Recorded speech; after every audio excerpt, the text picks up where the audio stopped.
Put your red shirt on and a brown coat too. Everybody's joining the crew. We got just one ring, let we rule them all. Hope people remember your thoughts. Get your Uru feathers and your Middle guns. A sonic screwdriver or a sword +1. Use Valerian steel if it will get you to come. To the pit, tank.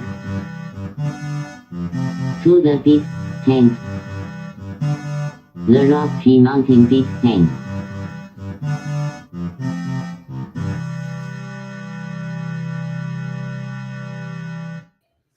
Hi, I'm Guy, Hi, I'm Troy. and this is Geek Tank. Your podcast that's just the right size to fit within your hyper parameters. It's very important to talk about these things. Mm-hmm.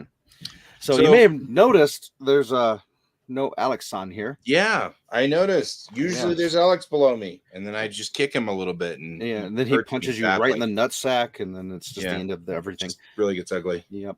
He's not feeling that great tonight. Sorry. Hope you feel well soon, Mr. Alex. Yep.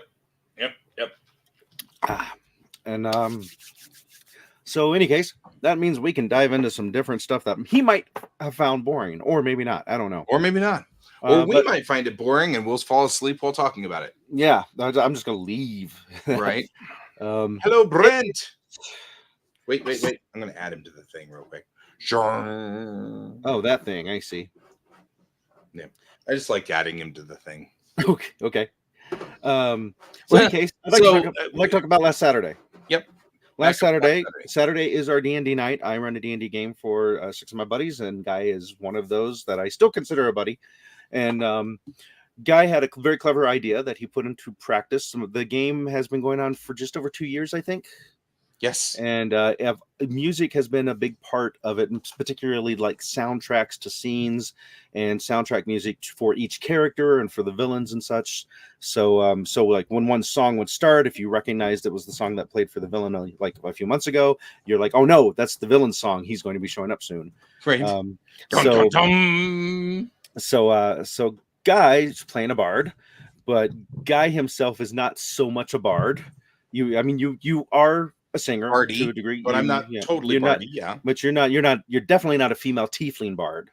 I was gonna be, but then I decided not to. Yep, you had your green card taken. Yep. So you came up with a clever idea, and you surprised everybody with this of using a AI generated music composer program to do it. And I'll let you take over from there. Would you like me to play it? Because part of the rules say that it cannot be copyrighted. The problem with that, and I would, but Facebook is so weird, it may still flag it as belonging to somebody and kick this episode off of Facebook. It actually will not. Okay. Specifically, so I can play it if you would like. Well, let's save playing it till you describe kind of what brought this idea on for you and your process of creating it, and then we'll give them a sample. What brought this on was one of my viewers on my podcast or my broadcast, who's from Sweden, and he and I were chatting one day, and we were talking about the ailment or whatever you want to call it of AI, and we were just having a discussion about it, and he said, "Well, have you tried the AI music generator yet?" And I'm like, "What?" And he said, "Well, yep, my art cast." So I went and he gave me the URL, which wasn't that, it's suno.com, and it's like sumo but with an N, so Suno. And so I went there and I started fiddling with it, and it's amazing. Like, it is astonishing to me. I could not even imagine it. You just type in, hey, the idea here is something K-poppy with this or that or the other thing, and then you just write the lyrics in, and it sounds like a human being singing this stuff. And it was bizarre, completely mind-blowing.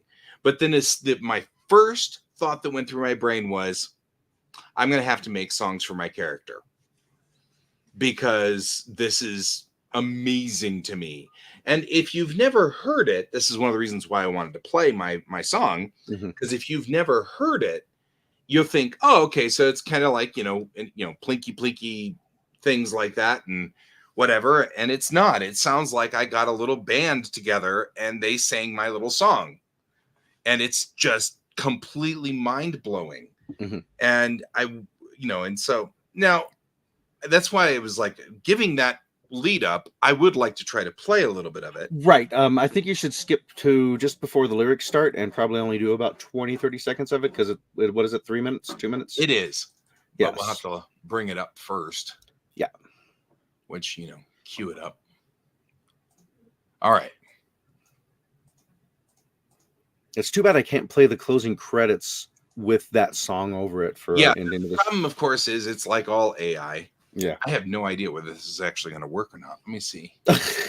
Well, no, I mean, usually it does fine picking up things off of the desktop, but it won't. We discovered while doing it. Can you play it through a screen and just share the screen? Would that play the audio? From the screen? It should feed. Okay. We'll see. We'll see what happens here. Okay. Because you're right, it has a lead.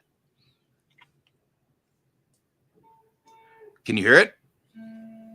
Mostly. If you can do it a little bit louder, that'd be better. Let's see what I can do.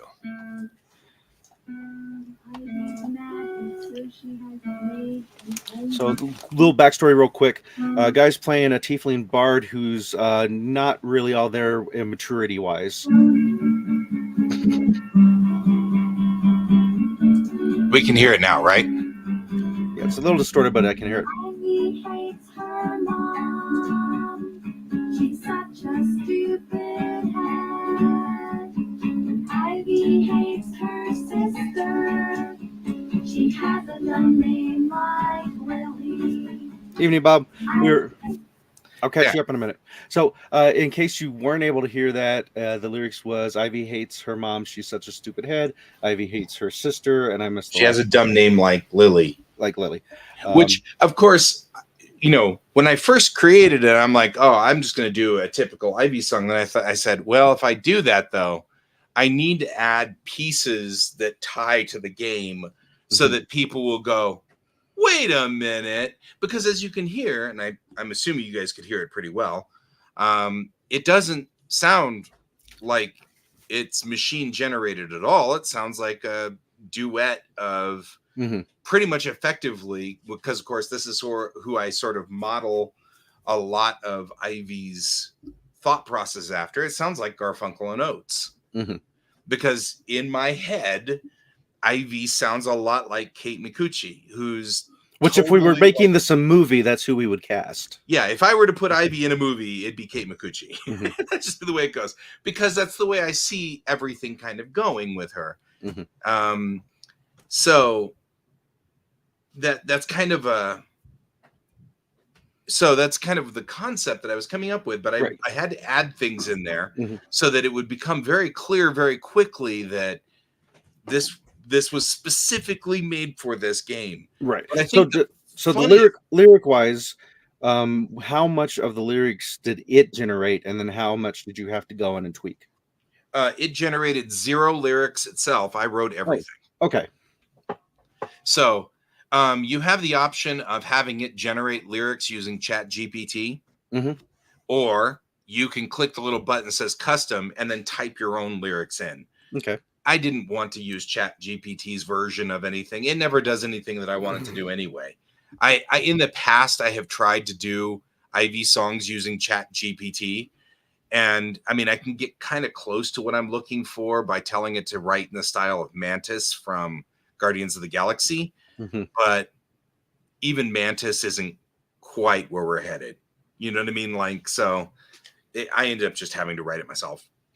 If you do the auto-generated, can you go on and then tweak it, or is it just one or the other? Okay. No, I don't know. Maybe. I've never tried using the auto-generate. As soon as I found this out, I was like, I already have songs I've written. Right. Because at that point in time, I had already written the Butts song. And I had written a couple of the other songs that typically Ivy sings. And so I was just like, I just preloaded them. I was mainly asking, of course, for any viewer. That's a question I would think someone interested in this might be curious about. And going to address what Rotten Ralph's talking about, which is the hallucinations. Mhm. It is hysterical when the AI music hallucinates, because there have been times, especially when I have been composing songs where it says in the style of K-pop, it'll hallucinate in Korean. And if I tell it to do a song in the style of J-pop, it'll hallucinate in Japanese. And weirder than that, and even creepier, is the Japanese. I can't tell with Korean because I don't speak Korean, but the Japanese is on topic. It's just, it went to Japanese. So somewhere along the line, it translated over to Japanese, something that was similar to what I was trying to say. And I mean, I'm not 100% sure it was grammatically correct, but I'm mostly sure it was. Yeah, I've actually been thinking about my own, my own servers and stuff like that too, for various reasons, because that'd be interesting. But yeah, I mean, this was a very, it was both entertaining and terrifying at the same. You're right. That is a very weird failure for it to have, but it does. It just goes off track, and the singer that's singing the song starts singing in Japanese, and you're like, well, that happened. It was so weird. But I mean, AI is clearly here to stay. And now I am completely torn. Now, personally, I will never use this for anything except Ivy songs. There's no reason to ever use this for commercial purposes. There's no reason for me to. I'm not a musician. There's no point in it or anything like that. So I'm just going to use it to make Ivy songs because it's hysterical and funny, and I can make songs and add them to our game, and it adds an entire depth to the game that we've never had before. Because you're right, our game has been super, super musical.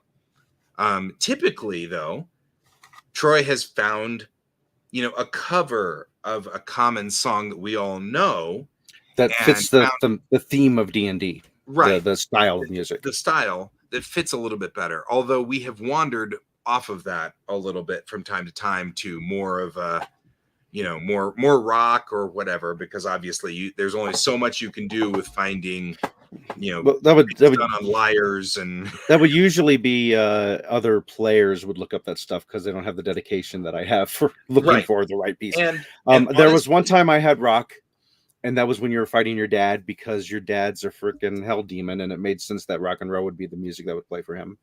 Well, and I also figure that Ivy does something different anyway. That was my conceit. I tried to make some of the songs fit in a medieval sense, and every time you put medieval in there, it just gets really weird in its hallucinations. Because it'll do medieval, it'll do like I use tavern style. I've got a sea shanty style song that I did about Fox, which was particularly funny.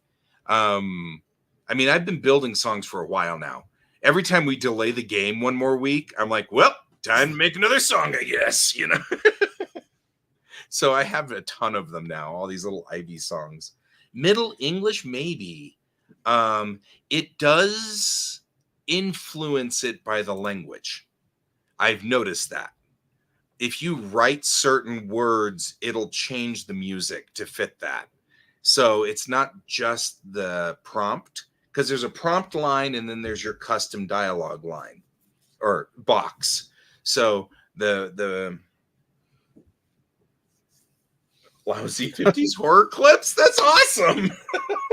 Bob's saying that he found a channel on TikTok that uses AI to make movie trailers in the form of lousy 50s horror clips. There is something really terrifying about what AI can do. It is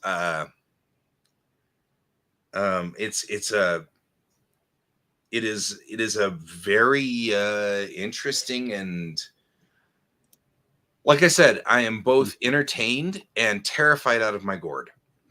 Because it is, and realistically, I am leaving the artist field because of AI to some degree. I mean, why pay me to work for, 3 days to produce one picture that you won't like mostly when the AI can do it in 30 seconds, far better than I'm doing it. Mm-hmm. And I get it. And so it's kind of, I'm of this like love-hate thing. Initially, that's actually what prompted my viewer on my show to talk about Suno, Mm-hmm. was because the viewer was like, well, we were talking about it and I was griping because I'm not griping. I feel like I've gone to a new field that I'm really fascinated by, and I'm really happy that I moved here. This is clearly where I belong. And so I'm not griping, but I was sort of talking about, there we go. Right. I wouldn't buy artwork done by AI either, but people will. And Well, as long as people do, companies are going to be the ones. yeah. So there's, That's the wrong one. nope, that one. Nope, no, it scrolled on me. I do. I was trying to copy and paste, but it wasn't letting me. Oh, there we go. I don't know if I don't know if they can copy and paste that. They can't.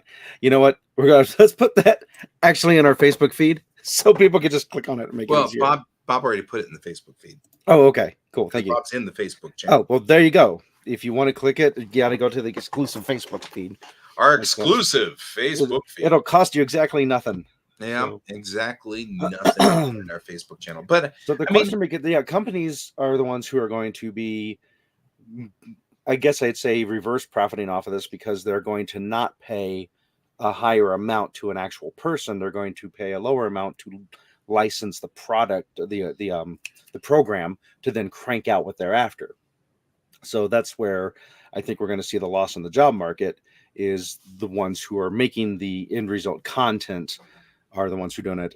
You do have occasionally those, like, I thought it was like right here in Colorado or in one of the somewhere where the guy entered the AI art in an art contest. Yeah, and then the whole question became, can you do that? Can you enter AI art in an art contest? I think the big difference is going to be are you profiting off of it, or are you getting a product that you would have paid for if you didn't have access to it free? And I think that's our problem. I mean, the problem is that the nature of the way that capitalism works, AI is just going to always have the advantage. Yeah. It's in our society designed to run off of money. Then things that help people save money or make money are going to be the things that win. So, I mean, even if they would say, we won't do it, I've been seeing things that have telltale signs of AI showing up in places, in game books, especially because, of course, just like any gamer, I am connected to a number of the game things. Hell, I think that we even had a Magic card come up recently that was clearly AI art. Right. Yep. And like the Magic players freaked out and said, hey, this is not cool. And then rightfully so. I mean, because one of my dreams would have been to make a Magic card. But I'm not going to now. It's just the way it's going to be. And I've accepted that. And no, capitalism's not necessarily my favorite thing either. But it has its place. Forced from any kind of argument about anything specifically, except that in this instance, capitalism wins with AI. And that's just the way it goes. Oh, wow. I didn't know that. I didn't know that either. Bob's saying that they fired all their artists to switch to AI art. Yikes. I hadn't heard that. I haven't heard that either. I think I want to vet that first, but I'm like, whoa, that's brutal. That's brutal. We are out here on the treads. All right. Hang on. I got this.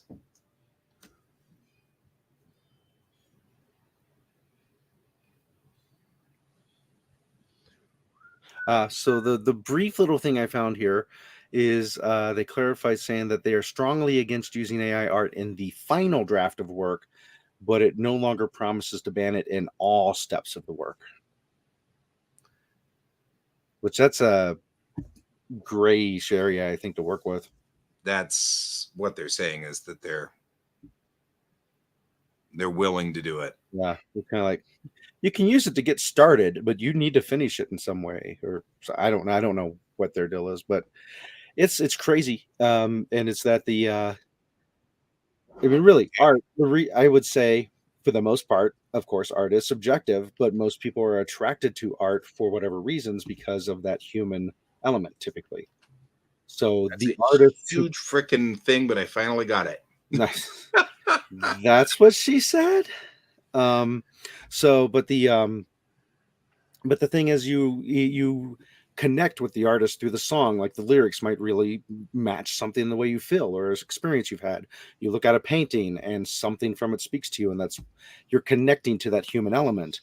And you can no longer be guaranteed that's came from an actual human and wasn't just some amalgamation that an AI put together of other elements of stuff made by humans.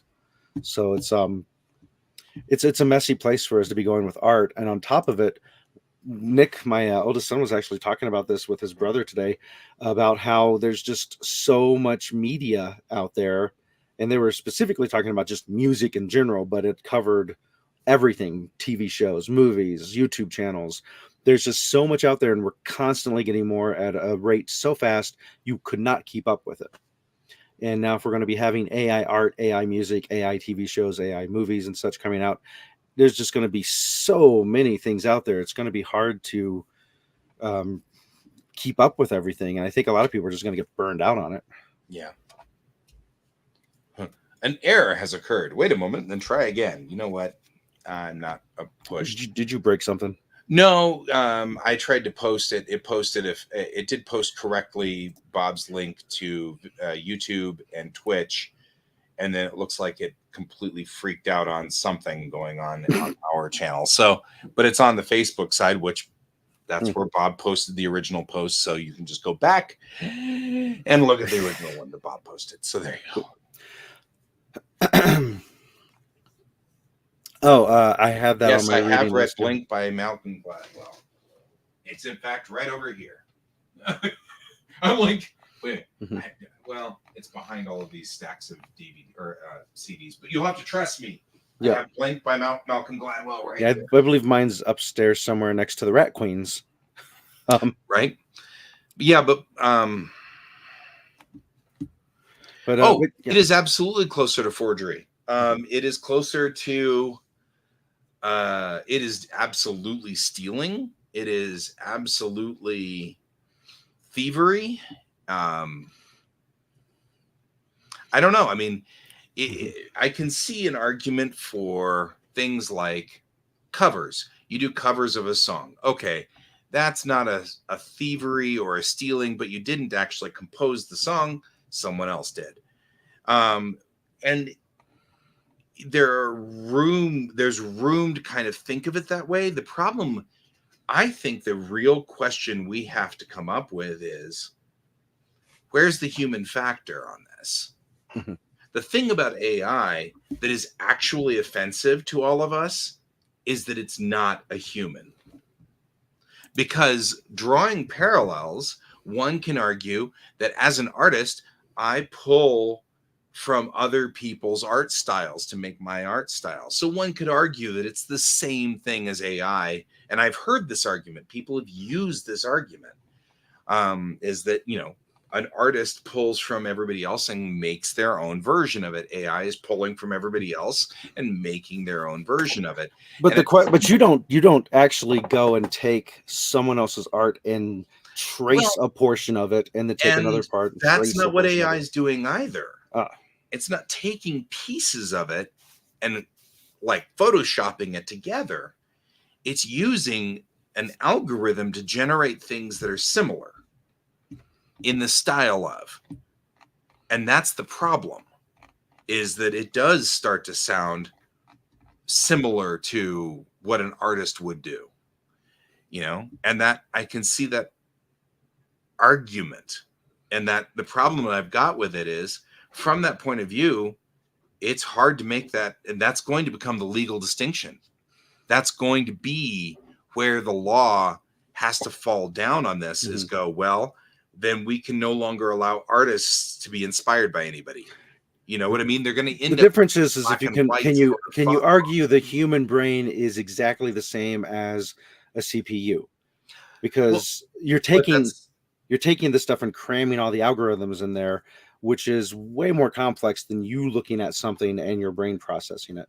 right. And well, and Ralph's making a comment here that's very, very prescient. You know, that's the idea that only God is original, right? Everyone else is inspired what has come from before. This is where the question is going to be. When we get to the end of this, this is where people are going to be having to fight. This is the battleground. Mhm.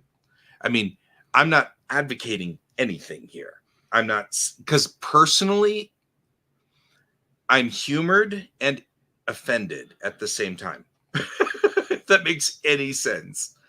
Personally, I think, because I mean, the reason that I'm using AI for making music is because I'm sort of in a fuck it sort of view at this point in time.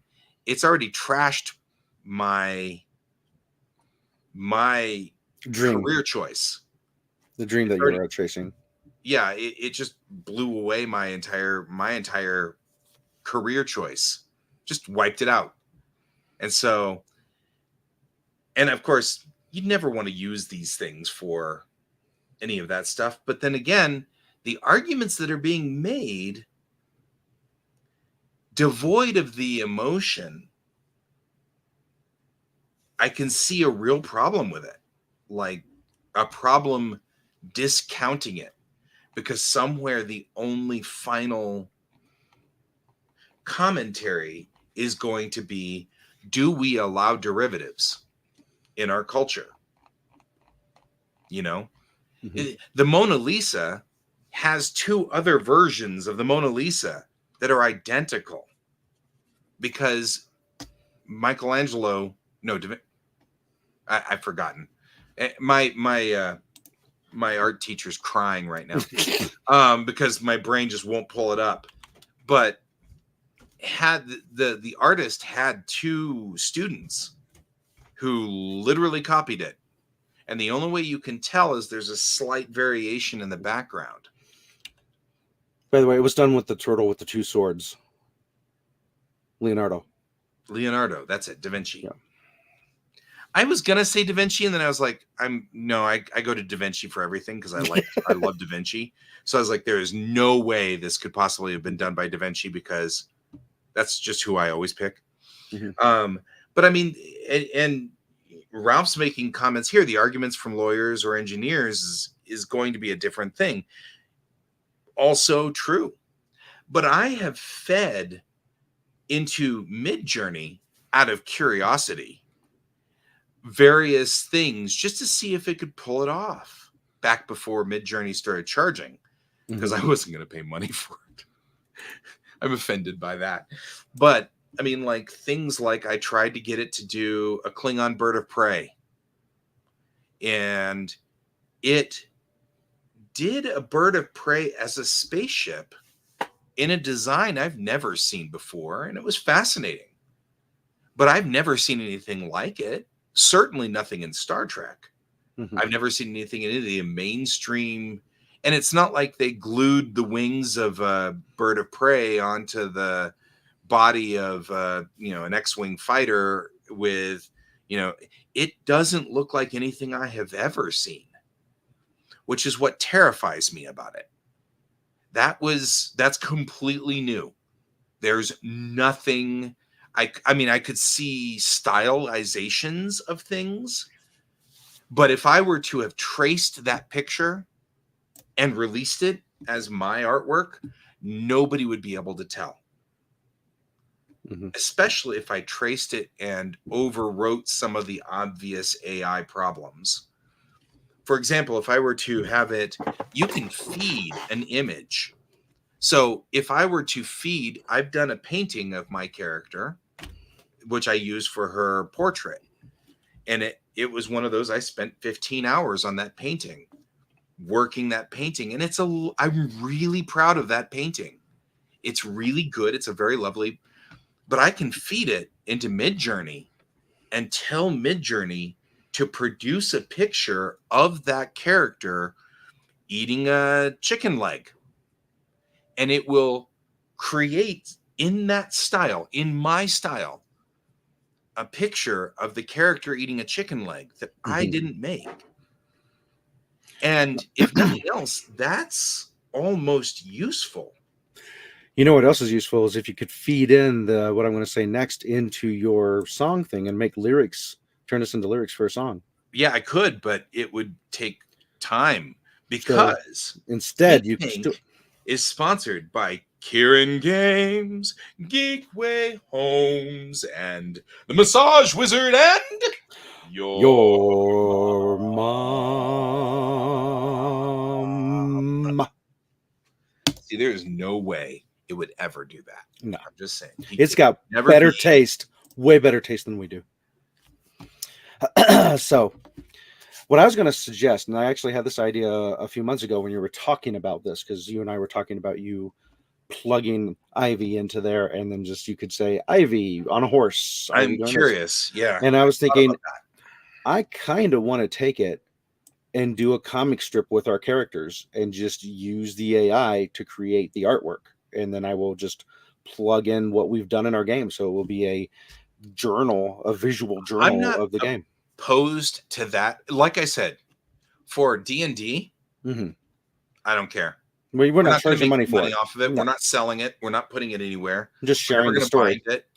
You know what I mean? It's just, and frankly, it would be either AI or you'd put it all on me, and I don't have the time. Nope. I don't have the spoons. I don't have the time.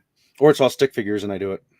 Right. I mean, well, I'm the one in the group that actually has the skill set to draw the cartoons and make the characters, and I don't have the time for it. So I actually wouldn't mind. You know, now there is one thing to be said about this, and that is the concept and idea of me painting each one of the characters as a portrait, then feeding that to the AI, and having them spin out something. That could be interesting. I could see that. And like I said, now that we've talked about it, I'm almost curious. I haven't used Midjourney in a long time. Everything runs on credits now. So if you have the free version, it just saves up credits after a while. And then you run out of credits and you have to pay money to get more credits so that you can run these. So I haven't used Midjourney in so long that I'm sure I've got a lot of credits so we could sit there and dink with it. One of the problems with AI is it doesn't always give you what you want. Right. You have to kind of run it and then run it again and then run it again until finally it gives you what you want. Well, that might be part of the fun, is saying, unless if it's absolutely unacceptable, we run with it even if it's not 100% what we're looking for. Yeah. And I'm curious. I'm seeing what Ralph is saying, and they're not wrong. I mean, a lot of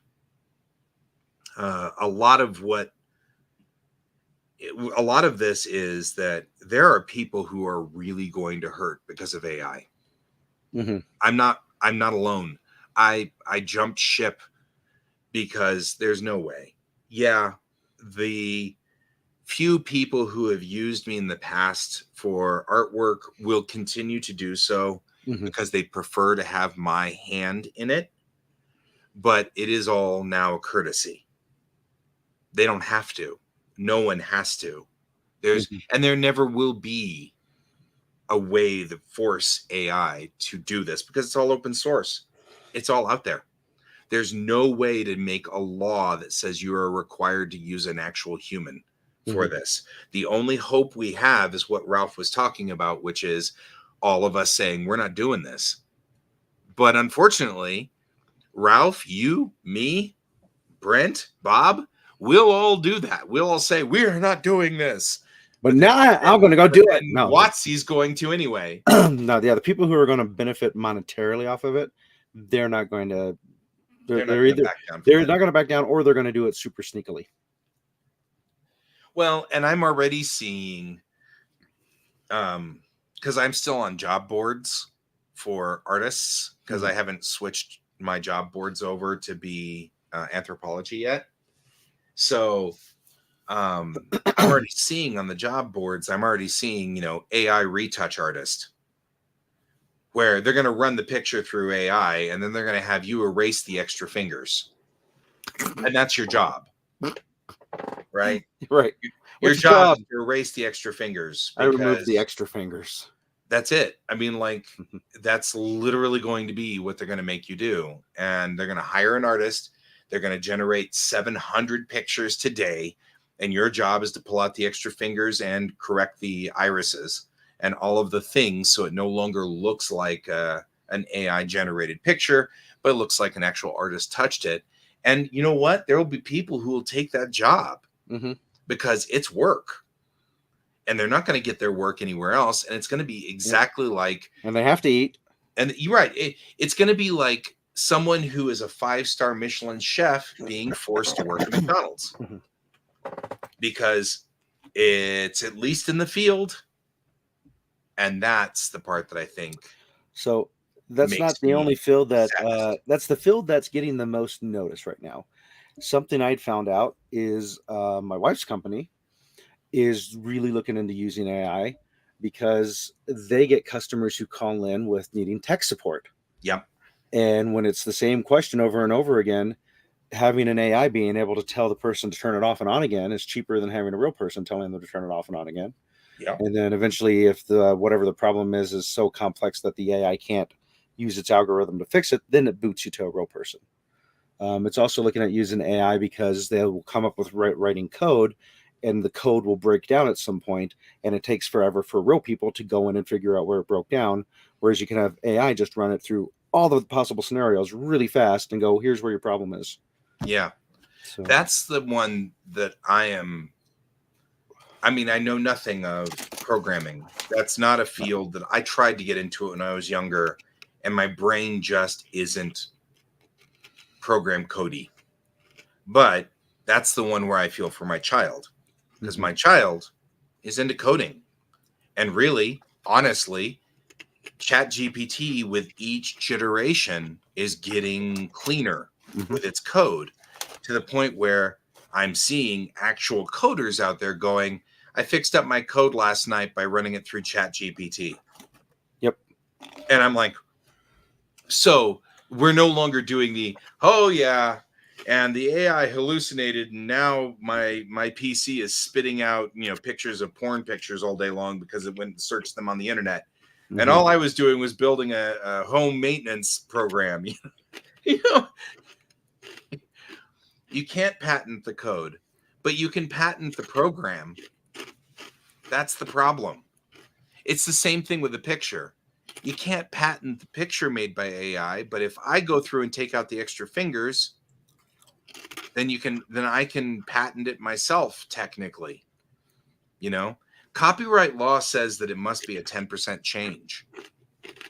That's all you need is a 10% change for you to actually pass by copyright law. And that means that somewhere... But you only have to change one finger out of 10. Right, exactly. Out of 15. Or 15. You don't have to change one finger out of 22.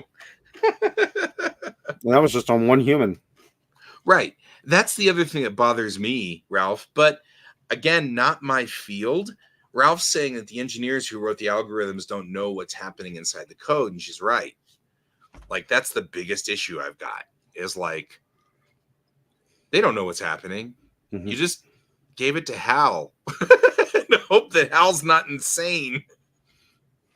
Right? I mean, like, just saying, Hal spaced. Had to hit my mute button there. Hit space pool.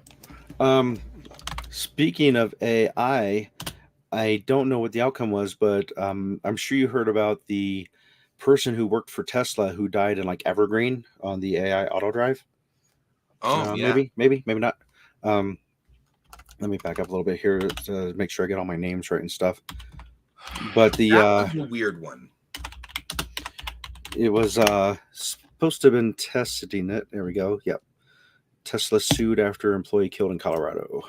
Pull this puppy up here. So yeah, the Clear Creek County.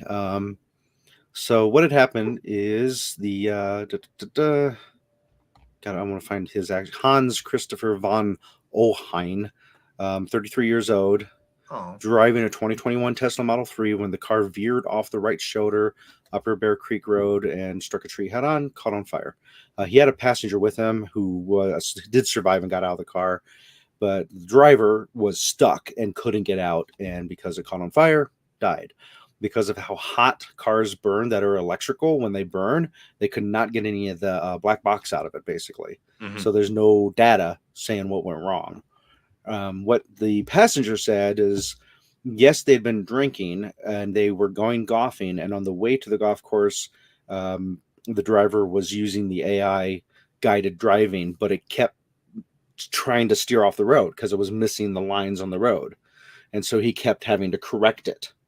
And then after they played golf and then they were coming back, the guy insisted on using the AI drive again, but because they were drunk and had gone through the whole day, he was not fast enough to correct it every time it made a mistake, and that's why it crashed. So obviously, the driver made a bad choice, like on a couple of cases. But So- the interesting part is how much he believed in the Tesla company, that he was putting his life and his friend's life at risk, believing that it would be able to actually get him there.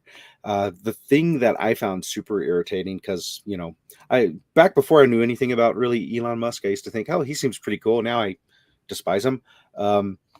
Before he had even been buried, the wife had received an email saying he was fired posthumously.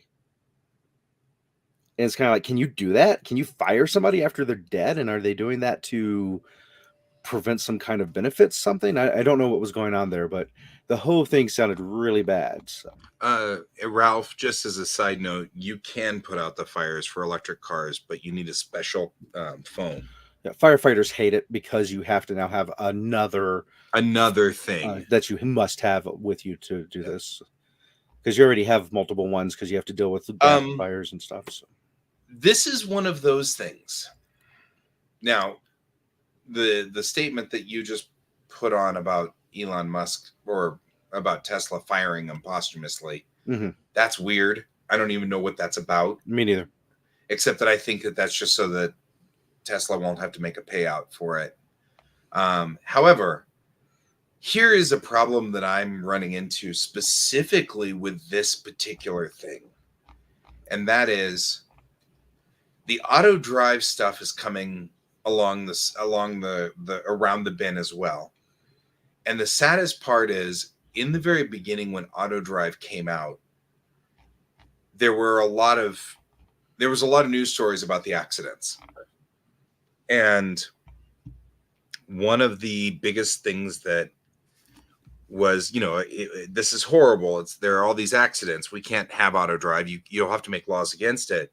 And Elon Musk, as much as I hate the guy, he actually had a good point, which is there are, for every 100,000 vehicles on the road, humans will make about 4,000 deaths every year, or something to that effect. He made the numbers, whatever the numbers were. And he said, out of every 100,000 times, he was talking about times and journeys and travel. So for every mile driven by a human being is something like they can make it 63 million miles without a death or whatever. I don't know what the number was, but the point he was making was the auto drive had been out for a number of miles as well.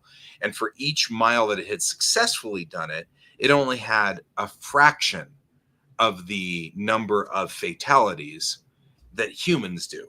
The point being that, yeah, the auto drive does weird things every so often, but humans do weird things far more. And it's what I call the airplane problem. People don't fly because they're afraid the plane will crash. But statistics show that flying is markedly safer mile per mile than driving. But people will continue to drive, thus putting themselves statistically higher at risk because they're in control. And the difference is you have this belief that if you are involved in this situation, you will be able to go, oh no, and steer the car away, where you can't do that with auto drive. Mhm. And so it's going to fall into the airplane hypothesis, which is just like an airplane, you know, the terror isn't about airplanes. The terror is about you knowing that you're going to die and there is zero you can do about it because the engine's on fire and the plane's falling out of the sky. And you've got 2 minutes to contemplate all your life choices, you know, and look over at your child strapped next to you, knowing that you aren't going to make it out of this and you have nothing you can do. And that's what people are most afraid of. And it's one of those things, because the auto drive, though this is weird, that same day in Evergreen, there were probably 3 other automobile fatalities in that county. You know what I mean? Well, I don't know about fatalities, but there's definitely crashes. Yeah, I mean, crashes, fatalities. I mean, our fatalities are lower now because cars are markedly safer. Mm-hmm. But hopefully you weren't misunderstanding me, because my point wasn't to talk out against AI driving cars. No, that was not my point. We have managed to hit a news spot that was, you know, we were going to talk about cars anyway. If we talked about it, and it does connect into the AI. The big thing that I'm seeing with a lot of these AI crashes is no one in the companies that I've heard of, Tesla or any of the other ones, are not saying this is 100% reliable. You can completely go to sleep and let it drive. Right. They all have in the little clauses that you must stay attentive. You must be ready to take over control at a moment's notice. So you're basically still driving the car. It's just you're not making. Teslas would warn you if you took your hands off the wheel while it was on auto drive. Yeah. So I don't know if they removed that or not, but I know that at one point, if you took your hands off the wheel for more than a second, it would beep at you and threaten to turn off auto drive. So, so far, the NHTSA analyzed information from 211 crashes in which the front of a Tesla struck a vehicle or obstacle on its path. And what they released in it, they said that the drivers either did not brake or braked less than 1 second prior to the crash in 83% of the incidents, and either did not steer or steered less than 1 second prior to the impact in 78% of the incidents. So it's people are taking the chances too much. If we can get it to where these cars are all GPS and talking to each other, because I've already thought about this. If my car knew what your car was doing and your car was going to cross my path, it could time either being faster than your car or slower than your car, so we never even really cross paths. If it can time when the lights are going to change, so it can slow down so I hit every green light because it knows when it's going to hit it. So it could time it. There is a lot of talk about networking cars. I mentioned this in class a lot. We managed to actually get to talking about cars. Look at us. I talk about this a lot in class. A great majority of traffic jams are caused by following too closely. In fact, most of the accidents that occur on freeways and traffic jams are caused by following too closely. And when I say most of, we're talking upper 80, lower 90 percentile. Mm-hmm. So like the majority of the traffic jams and crashes come from people who will not hold a 3-second following distance, to the point of which lawmakers have considered using the front car's sensors, which are being built into most cars now, so that you cannot get within 3 seconds of the car in front of you. Mm-hmm. That is not, it will slow your vehicle down. And I've been telling my kids, hey, if you don't want the government doing this, they have the technology to do it now. If you don't want them to do this, you guys need to hold your 3-second following distance so that we can get these numbers down. But it doesn't take much right now. You just need to legislate that, and it would literally be a coding change in every vehicle.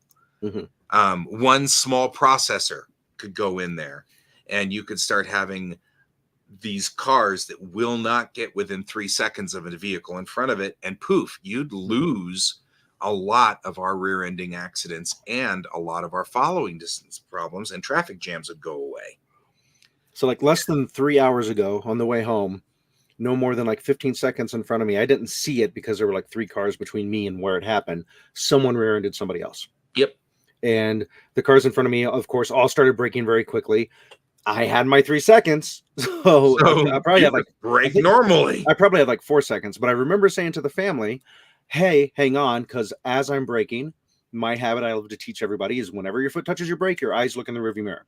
Yep. Because I want to make sure the person behind me is stopping. If they're not, I want to know what my other options are. Because if I have to dodge, I'm dodging. You got it. So I said, hang on, because I wasn't sure if the person behind me was following in 3 seconds or not. Luckily, they were far enough back that they weren't a problem. But Ralph the car, the important questions. Wait a minute, I'm going to post this, Ralph. I'm sorry. Oh, would you think that's a bad thing? Yeah, because I want to note that whenever we get to that after you're done speaking. But I tell all the kids, you can't legally go out and practice on the road till you get your permit. However, you can observe from the passenger seat. Big mistake people make is they follow too close. So do the count. See how many people you see actually keeping their distance. It's science. You can't stop because of physics within a certain amount of distance. And people don't realize that. And they think, oh, well, if the person in front of me stops, they're going to take as far as I'm going to take to stop. And I'll just stop instantly when they choose to stop. It's some weird psychological concept in their brain, but it's crazy when you know it. But yes, please address Rotten Ralph. Well, I'm going to address, but first, address me now. Right.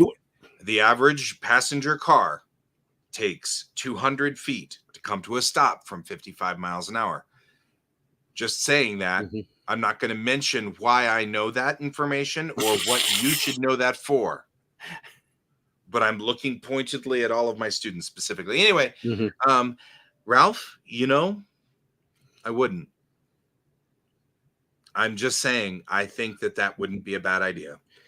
What can you imagine the heads that would explode if cars refused to go faster than the speed limit because they can through GPS know what speed limits are supposed to be? My maps do it right now by just checking your speedometer. Well, I mean, the car can reporting in. The car will know you're in a zone that's supposed to be only 35, but you're doing 45. I'm slowing you down because my maps show me what the speed limit's supposed to be. So if I miss the speed limit sign, I can tell just by looking at my map. Oh yeah, because I mean, like the maps will say it and tell you you're over the speed. But we could do that now and have it governed at 80 miles an hour. So all vehicles were governed at 80 miles an hour because there is no speed limit in all of the United States that's over 80. So you could say govern the vehicles, govern every vehicle made to 80 miles an hour, and people would come unglued. They would freak out. And every time we have class, I talk about the most dangerous car ever made is the Chevy Corvette. Not safe at any speed. And it's not because the Corvette doesn't have airbags. It's not because the Corvette doesn't have seatbelts. It's because middle-aged men will buy the Corvette because they finally have the money to do so. And they've never had a twin turbocharged 350 Chevy to deal with. That's a big, big engine in a little teeny car. So the first thing they do is wrap it around a tree. That is the first thing they go and do. And so if you've never dealt with a motor that big, if you've never dealt with a vehicle with that much juice, you're asking for it. So interesting. You didn't want to die on 225. Bob's saying that his car already has a governor. It reads the speed limit sign. But because not everybody's car has the governor, you're in trouble. Right. But imagine a world where you were stuck at everybody was stuck at speed limits. I mean, you could by this second plan your trips out because you would know that you would definitely make it to work on time and you could leave right at the second before work started because you wouldn't get caught in a traffic jam. Nobody's getting caught in traffic jams. You wouldn't get, I mean, I think about this a lot, especially like days like today where my buddy James took my car to work because he needed to. Well, he works in the tech center, and I had a thing at 6:00 tonight, and I was like, "Can you be back by 6?" And he goes, "I don't know. I'm leaving at 5. We'll see." Well, it's only 20 minutes to the tech center if you're driving in like midnight. If you're driving at midnight, it's only 20 minutes to the tech center.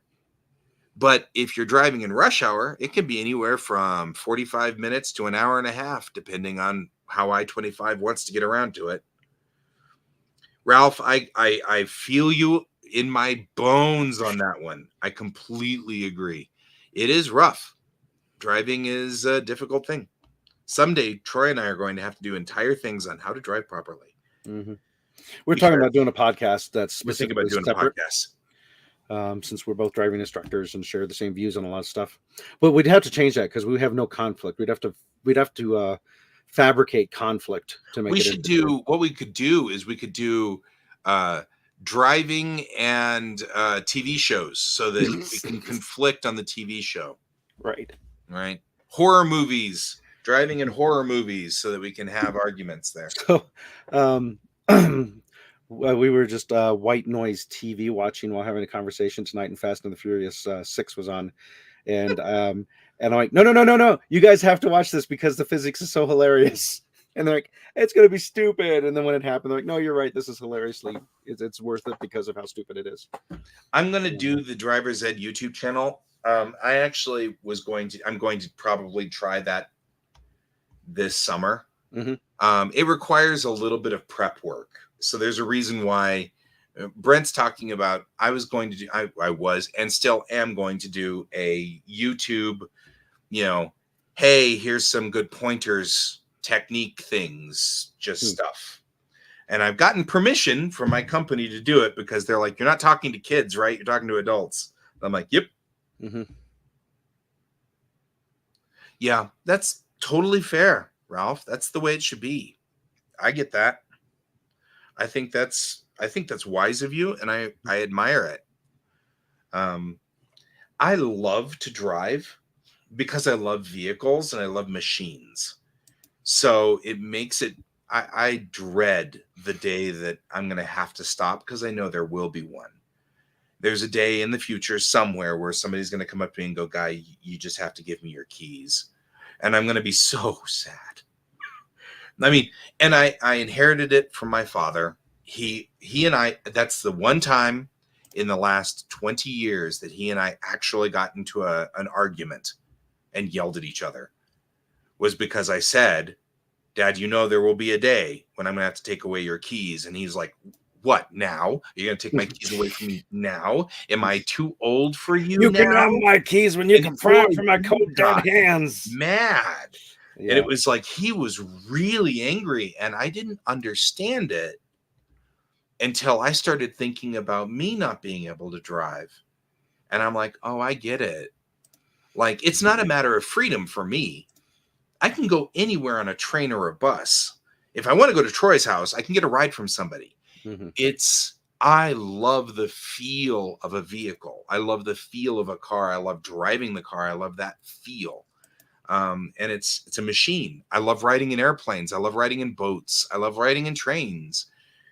So you'll just have to keep sticking me on boats and trains and planes once I can't drive anymore. Mm-hmm. Just so I can still be in a vehicle. Because vehicles are cool, and I love those. We'll get you a car bed. Right? Just have a bed and just stick me in the car. Mm-hmm. No, I mean like one of the little race cars, but it's actually a bed. Oh, yeah. So every night when you go to sleep, you can pretend you're driving. I hear you, George. I understand. Geek Tank is almost over. You're telling me these things. I get it. That's our manager there that's talking to guys. Our manager is, George is the manager, and he's in here to tell us that we are out of time, sadly. And there's just nothing we can do about it.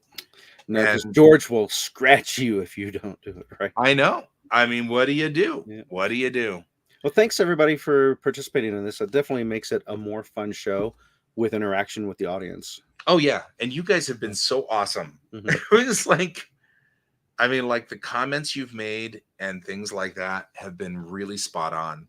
I really appreciate you guys. Mm-hmm. But unfortunately, that is all the time that we have for today. Yep. And I've been Guy, I've been Troy. and this is Geek Tank.